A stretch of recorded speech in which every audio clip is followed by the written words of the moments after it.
ரஷ்ய அதிபர் Vladimir Putin விரைவில் மரணம் அடைவார். சீனாவால் ரஷ்யாவுடனான நீண்டகால நட்பை இந்தியா முறித்துக் கொள்ளும் என இங்கிலாந்தைச் சேர்ந்த நியூ நோஸ்ட்ராடமஸ் என அழைக்கப்படும் கிரெக் ஹாமில்டன் கணித்துள்ளதோடு அதன் பின்னணி குறித்து பரபரப்பான தகவல்கள் தெரிவித்துள்ளார்.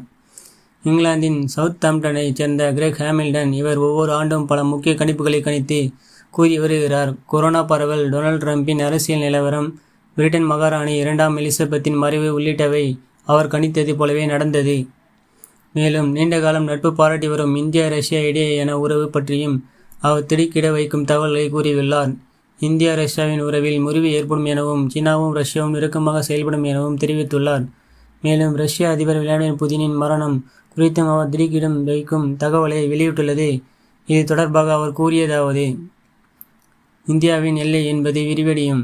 மேலும் உலக சக்தி வாய்ந்த நாடாக இந்தியா மாறும். உலகில் ஆதிக்கம் பெற்ற நாடாக இந்தியா இருக்கும். இது எப்போது சாத்தியம் என்பதை கூற முடியாவிட்டாலும் கூட இது நடந்தே தீரும்.